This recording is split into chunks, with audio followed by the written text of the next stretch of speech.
Hi guys, Jacob here. Welcome to another video. It's been a while and today I'm going to talk to you why you shouldn't buy a JCW Pro exhaust.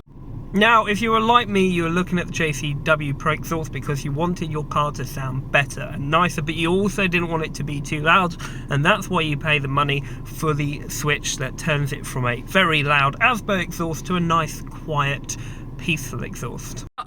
There is one problem with the exhaust, and that is the cost. It is not cheap.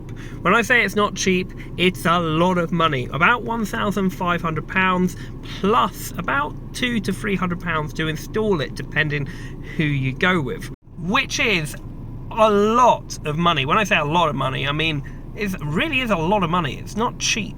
And so I have a much cheaper alternative for you. Yes, there is a compromise, however, it's worth it.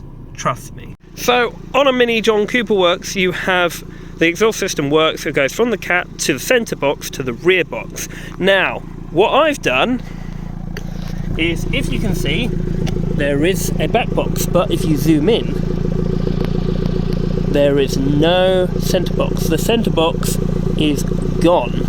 Now, yes, I will admit it's quite hard to show you a centre box when the car isn't on a ramp. However, I do not have a ramp, so you just have to make your imaginations go wild with it not having a centre box. Now, this cost me £110. Yes, an entire £110. Throughout the country, it probably costs anywhere from about 90 to 140. If you're paying anything over than 120, you're being ripped off. But I paid £110 from EMP Performance in St Albans, and my God, what a difference it makes. I will now show you a few videos of how bloody amazing it sounds now.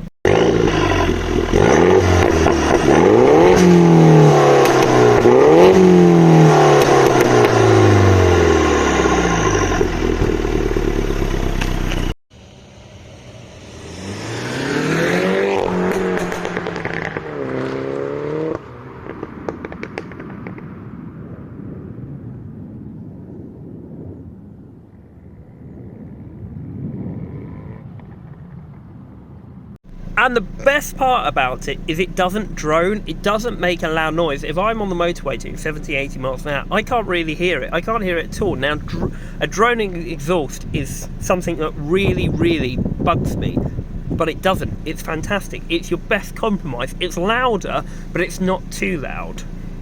Now, I will admit, the Mini JCW has a different back box to the Cooper S, and if you have a JCW, you have a much better sound difference to the Cooper S. So if you've taken the mid box out of your Cooper S and you still don't think it's that loud, I'd recommend trying to find a JCW back box, and things will be much better, I promise. But Jacob, you may be asking, is there a compromise? Yes, and this is the compromise. The compromise is when you start it.